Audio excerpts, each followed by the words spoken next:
What the fuck was that? I'd put my AR on my back when I approached the holograms, not thinking there was anything in the room. I grabbed the sword handle I had taken from the first elite, pressed down on the handle, fortunately activating it, and rolled to my right. As I roll, I see an energy sword slice through the equipment that was projecting the holograms, deactivating them. But what was holding it? Whatever it was seemed to be cloaked with something.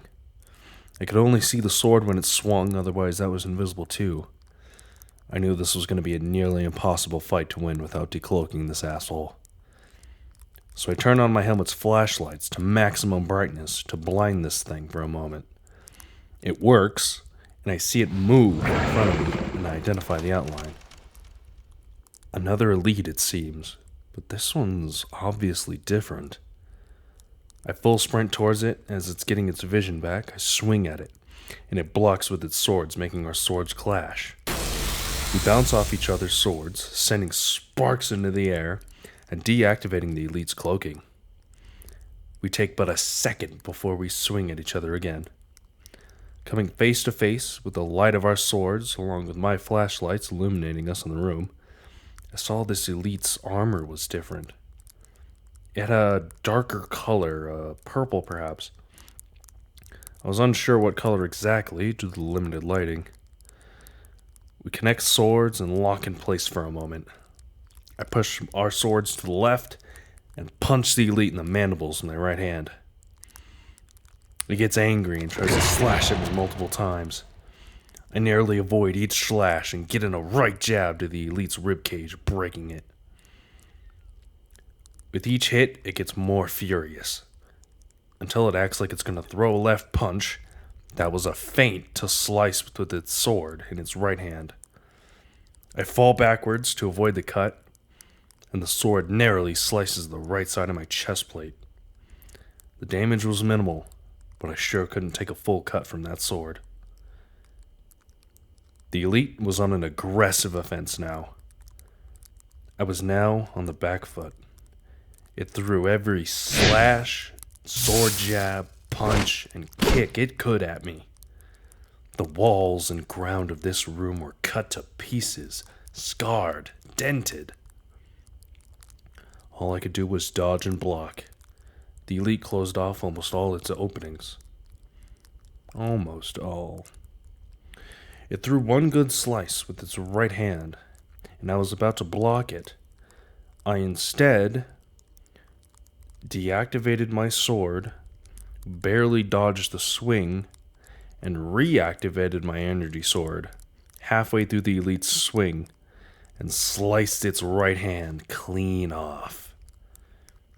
The elite screamed in pain and fury. I took several steps back, grasping its now cauterized forearm.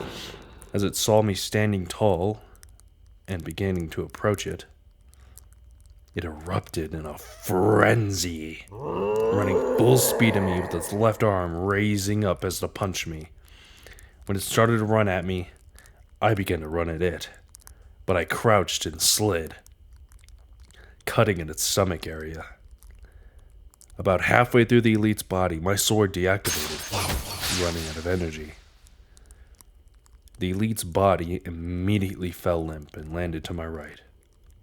I stood up and threw the now empty energy handle on the ground and picked up the other sword from the elite's severed hand.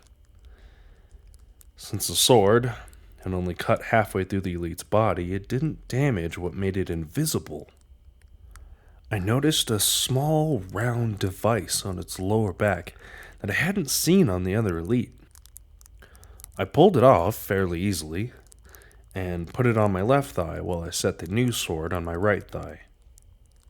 Now, since that was over, it was time to get out of there and back to the ship.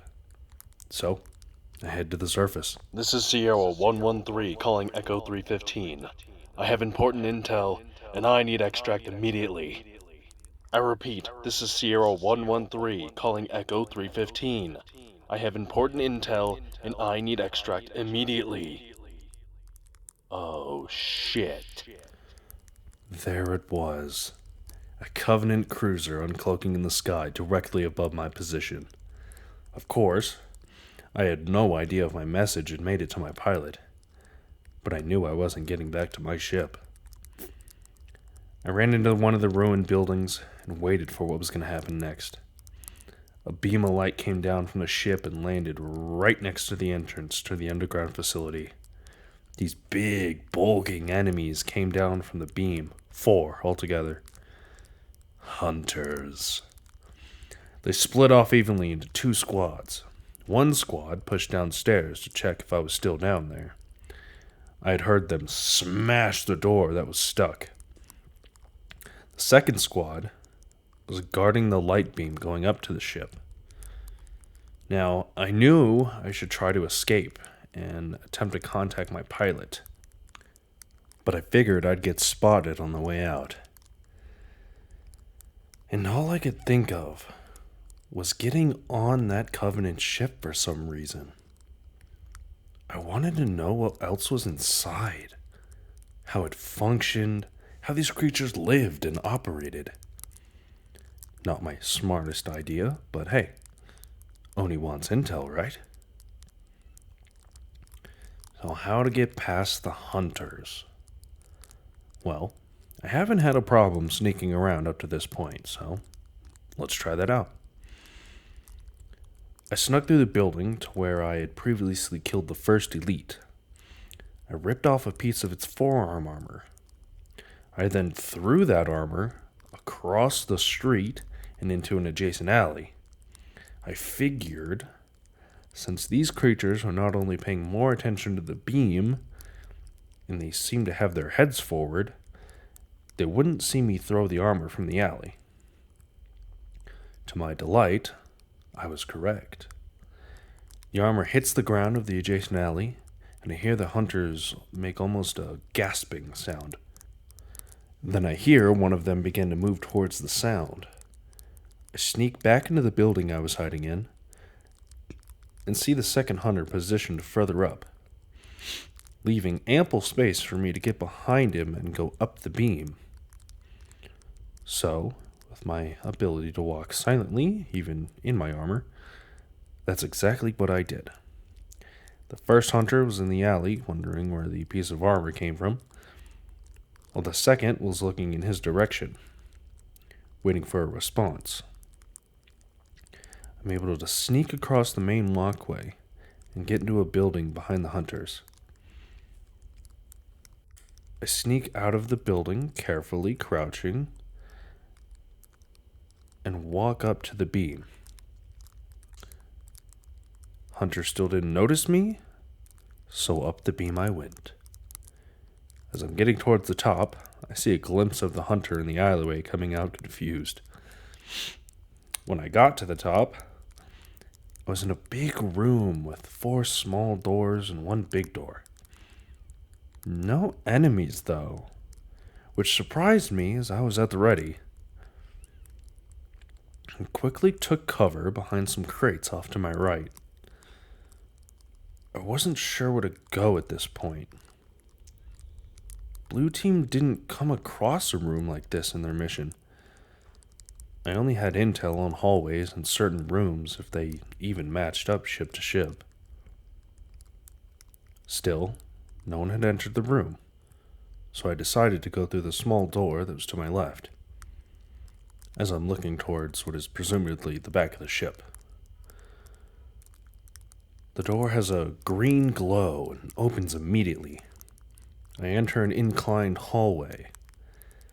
Once I reach the top, I look left to see a dead end. I look right to see the hallway continues on. So, I continue down the hallway, hugging the wall and peeking up to the next incline. I see no enemies still, which makes me even more paranoid. I also see a left turn about halfway down the hallway, and a turn to the right at the end of the hallway. I move all the way up to the left door.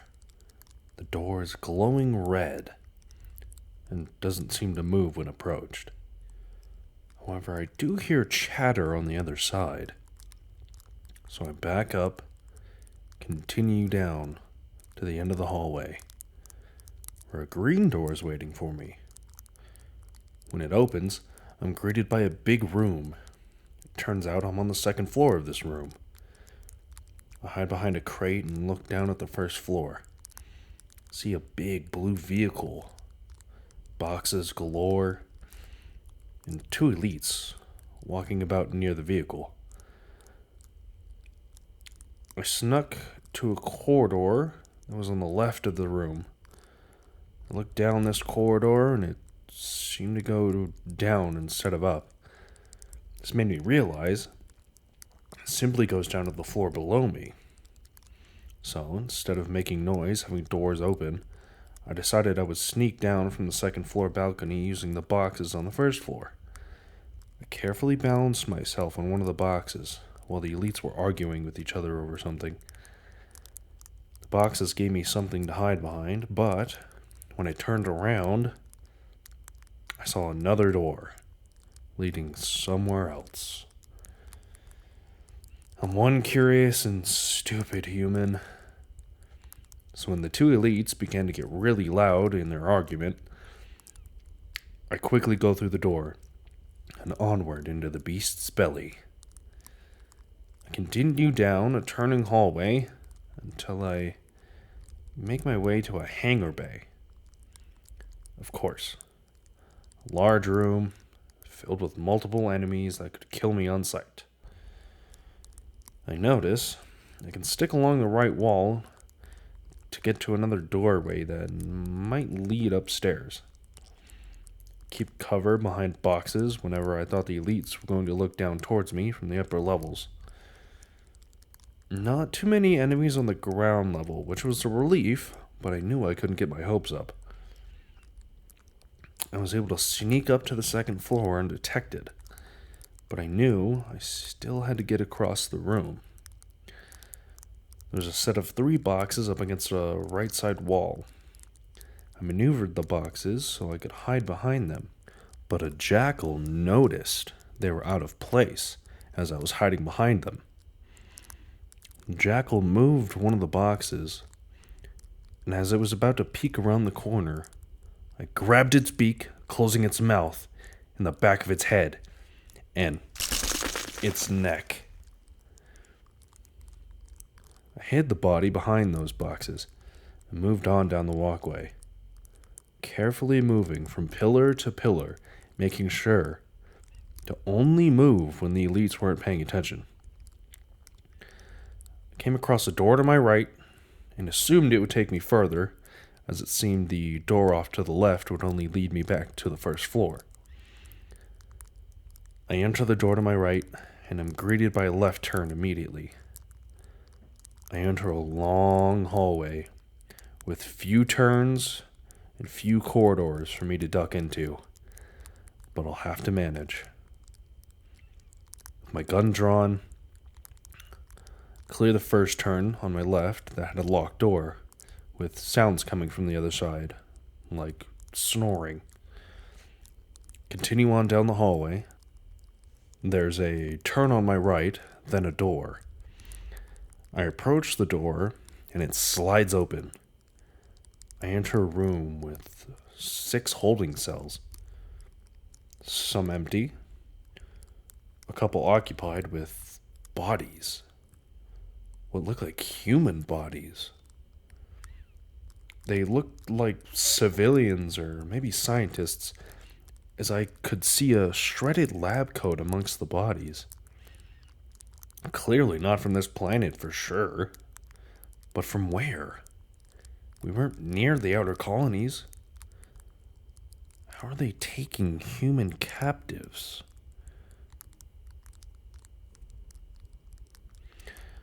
The bodies seem tortured, mangled, even eaten. I realized this might be how the grunt was able to speak semi-fluent English. I wasn't 100% sure on that, but beats the hallucination theory. The way these bodies were ripped apart, with their flesh partially eaten, and left in these cells to rot made me sick, angry.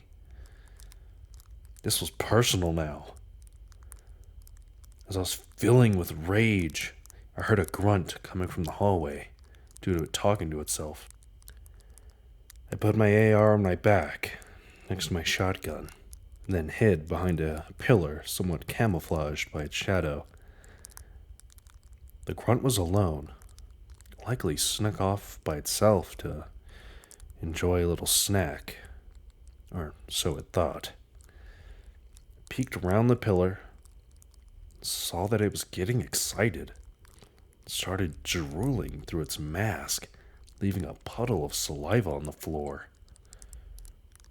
As I was about to open the cell with the bodies in it, I walked up behind it, silently, grabbed it by its face mask, crushing it with my right hand, and with the back of its head in my left, I not only snapped its neck, but took its head clean off in my rage. I held the severed head in one hand, and as I stared into its sad little eyes, I felt no remorse, no guilt. It was about payback now, and I was going to get it any way I could. I took the grunt's paw and pressed it up against the cell door's hologram pad. The door opened, and I threw the grunt's body inside its own empty cell to rot, like the Covenant should be, instead of my fellow humans. I composed myself, grabbed my assault rifle from my back, and continued on down the hallway.